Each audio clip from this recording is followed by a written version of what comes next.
একজন জিজ্ঞেস করছেন, প্রার্থনার খুব শক্তি আছে, সত্যি কি তাই? উত্তর দিচ্ছেন অনির্বাণজি, সত্যি প্রার্থনায় শক্তি আছে, কিন্তু প্রার্থনা ঠিক মতো হওয়া চাই। তার প্রকৃতি এবং পরিণাম সম্পর্কে স্পষ্ট ধারণা থাকা চাই।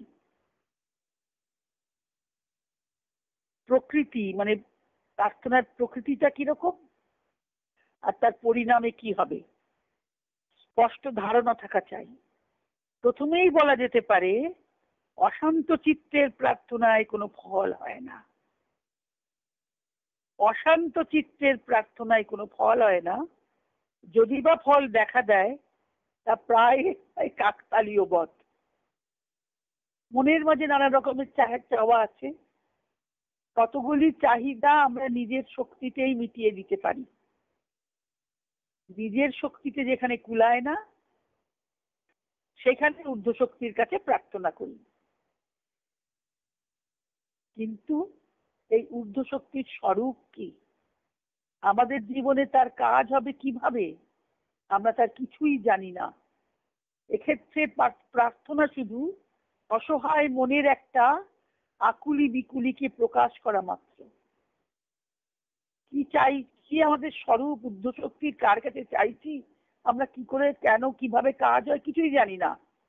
তখন প্রার্থনাটা একটা শুধু আকুলি বিকুলি হয়, প্রকাশ করে। তা বন্ধ দুয়ারের পরে মাথা ঠোকাও হতে পারে। আসলে প্রার্থনার মূলে আছে একটা ইচ্ছা শক্তির প্রবেগ। আমি চাইছি এটা হোক। কিন্তু বিশ্বের মূলে কি করে প্রার্থনাটা পূরণ হয় সেটা বোঝাচ্ছেন। কিন্তু বিশ্বের মূলে একটা বিরাট ইচ্ছাও কাজ করছে, সমস্ত জগৎকে এক নিশ্চিত পরিণামের দিকে সে নিয়ে চলেছে। এই ইচ্ছাকে বলে ঈশ্বরের ইচ্ছা। ঈশ্বরের ইচ্ছা আর আমার ইচ্ছার মাঝে যদি সঙ্গতি থাকে, তাহলেই প্রার্থনা ফলবে। খুব দরকারি কথাটা, গুরুদেব সবসময় এটা বলতেন, ঈশ্বরের ইচ্ছা আর আমার ইচ্ছার মধ্যে যদি সঙ্গতি থাকে, তাহলেই প্রার্থনা ফলবে। কিন্তু ঈশ্বরের ইচ্ছা বুঝবো কি করে প্রশ্ন হবে। বাইরের ঘটনা দেখে এটা বোঝা কঠিন।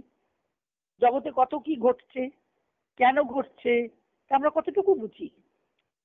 দুনিয়ার সমস্ত ঘটনার ছকটা আমার চোখের সামনে নেই, অনন্তকালও আমার হাতে নেই।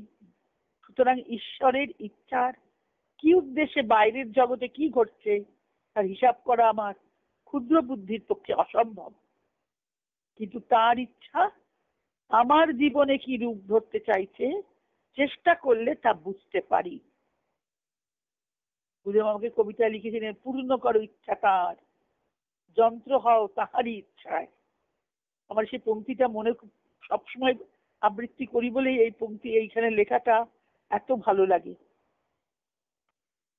আমার জীবনে তার ইচ্ছা কি রূপ ধরতে চাইছে, চেষ্টা করলে তা বুঝতে পারি। এখানেও বাইরের ঘটনা মুখ্য নয়, মুখ্য হচ্ছে তার ধাক্কায় আমার অন্তরের কি পরিবর্তন হচ্ছে তাই।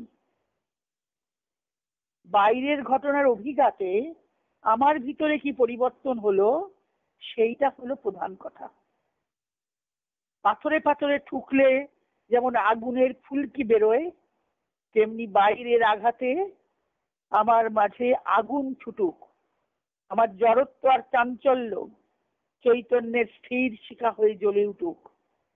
বলা যেতে পারে মানুষের জীবনে এই হলো ঈশ্বরের ইচ্ছার সর্বজনীন রূপ। আমার জড়ত্ব চলে যাক, চাঞ্চল্য চলে যাক, চৈতন্যের স্থির শিখা হয়ে সব ঘুচে যাক। আমার মধ্যে সেই অগ্নিশিখা জ্বলে উঠুক, যেটা মায়ের কথা বলছিলাম। এটি যখন বুঝতে পারবো, তখন আমাদের প্রার্থনার প্রকৃতি গোড়া থেকেই বদলে যাবে। তখন বলবো, বিপদে মোরে রক্ষা করো, এই নয় প্রার্থনা, বিপদে যেন করিতে পারি জয়। কি দিয়ে জয় করব? ধৈর্য দিয়ে, তিতিক্ষা দিয়ে। আঘাত আসুক নব নব, আঘাত খেয়ে অচল রব। সবকিছুতেই যেন স্থির থাকতে পারি, এইটা হলো প্রার্থনা।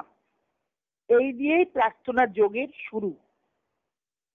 যদি আমরা ভগবানের কাছে কিছু প্রার্থনা করতে হয়, চাইতে হয়, ভগবানের দিকে যখন আমাদের মুখ ফেরাতে চাই, তখন প্রার্থনাটা শুরুটা কি হবে? সবকিছুতেই যেন স্থির থাকতে পারি, এই দিয়ে প্রার্থনা যোগের শুরু। স্থৈর্যে যখন আমার স্থিরতা আসবে, চিত্ত অন্তর্মুখ হবে, ভিতরে আলো জ্বলবে। সেই আলোতে বুঝতে পারবো আমাকে আশ্রয় করে তাঁর ইচ্ছা বাইরে ভিতরে কি ঘটিয়ে চলেছে। তখন বুঝবো,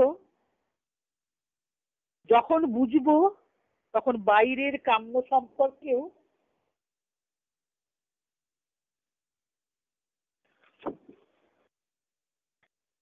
বাইরের কাম্য সম্পর্কে যখন আমি এটা বুঝতে পারবো, কাম্য সম্পর্কে মানে আমার কিছু যা কামনা আছে সেইটা প্রার্থনা করতে পারবো। সে প্রার্থনা তখন আর অজ্ঞানীর চাওয়া হবে না, হবে বিজ্ঞানীর সংকল্প, যা ঈশ্বর সংকল্পেরই প্রতিরূপ। আমাদের ইচ্ছা যখন ভগবানের সংকল্পের রূপ ধরবে, তখন সেই প্রার্থনা সফল হবে। বাইরে ভিতরে আমার চাওয়া আর তাঁর চাওয়া যখন এক হয়ে যাবে, সে চাওয়ায় থাকবে আলো, আনন্দ আর শক্তি। এইখানেই প্রার্থনা যোগের সিদ্ধি। কি সুন্দর করে বোঝালেন যে আমরা প্রার্থনা করি, কিন্তু অশান্ত চিত্তে প্রার্থনার কোনো ফল নেই। আমার জীবনে ভগবান কি চাইছেন, কি ফোটাতে চাইছেন, তাঁর ইচ্ছাকে বোঝবার চেষ্টা করা যায়। বিরাট জগতে তিনি কি ঘটাচ্ছেন, কি পরিণাম, যে এখন সবাই বলে কি খারাপ দিন, কত দুর্নীতি, কত কিছু, এসব আমার দেখার দরকার নেই।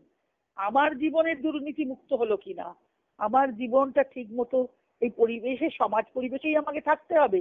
তো তার মধ্যে আমি ভগবানের ইচ্ছাটাকে আমাকে জীবনে অনুভব করতে হবে, বোঝার চেষ্টা করতে হবে। ওই জন্য বিচার দরকার বলেছিলাম। ভাগবতে কপিল ভগবানকে মা বলছেন বিচার করতে হবে।